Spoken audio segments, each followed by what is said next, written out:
देखो पिलाने ଆମେ ଆଜି କଣ ଆକ୍ଟିଭିଟି କରିବା ନା କେଉଁଟା ଅଲଗା ଅଲଗା କୋଉଟା ବାଛିବା ବୁଝିପାରୁଛ ଭଲରେ ବସ।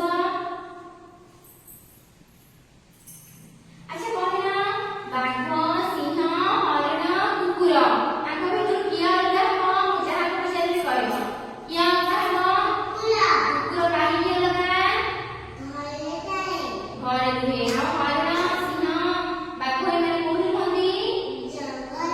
Very good. ଆଳୁ ବାଇଗଣ ଟମାଟୋ ସେଓ କୋଉଟା ଅଲଗା? ସେଓ ଅଲଗା କାହିଁକି ଅଲଗା? ସେଓ କାହିଁକି ଅଲଗା? ସେଓ ଗୋଟେ ଫଳ ଆଳୁ ବାଇଗଣ ଟମାଟୋ ଏଗୁଡା ସବୁ କଣ ପନିପରିବା। Very good. ଆଚ୍ଛା କୁହ ତମେ ଆମ୍ବ କଦଳୀ ନଡ଼ିଆ ଆଳୁ କୋଉଟା ଅଲଗା? ଆଳୁ ଅଲଗା କାହିଁକି ଅଲଗା? ପନିପରିବା ଆଉ ଏଗୁଡ଼ିକ ସବୁ ଫଳ। Very good. ଆମ୍ବ ଗଛ ପଣସ ଗଛ ନିମ୍ବ ଗଛ କଠର ଆଙ୍କ ଭିତରୁ କୋଉଟା ଅଲଗା? କଠର କାହିଁକି ଅଲଗା? ନିର୍ଜୀବ ଏଗୁଡ଼ିକ ସବୁ ଜୀବ। Very good. ଆଚ୍ଛା ତମେ କୁହ ମଲ୍ଲି ଗୋଲାପ ଟଗର ଅଙ୍ଗୁର କୋଉଟା ଅଲଗା? ଅଙ୍ଗୁର କାହିଁକି ଅଲଗା? ଫଳ। Very good. ଏଗୁଡ଼ିକ ସବୁ ଭେରି ଗୁଡ୍।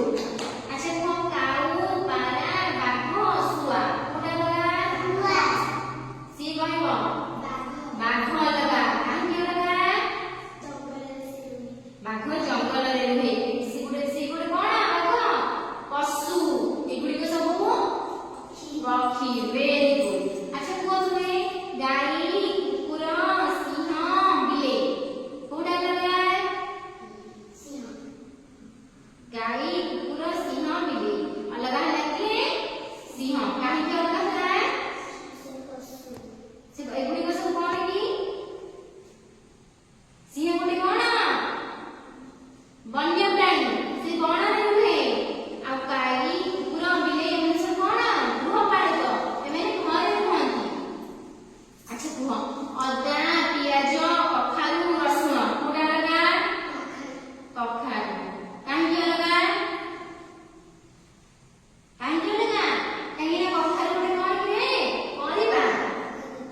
ଅଦା ପିଆଜ ରସୁଣ ଏଗୁଡିକ ସବୁ କଣ ଆମର ମସଲା ଜାତୀୟ ଦ୍ରବ୍ୟ ଆମେ ତାକୁ ମସଲା ଭାବରେ ବ୍ୟବହାର କରୁଛେ ନୁହନ୍ତି କି? ଆଚ୍ଛା କୁହ ସୂର୍ଯ୍ୟ ତାରା ମାଟି ଜହ୍ନ କୋଉଟା ଅଲଗା? ମାଟି କାହିଁକି ଅଲଗା?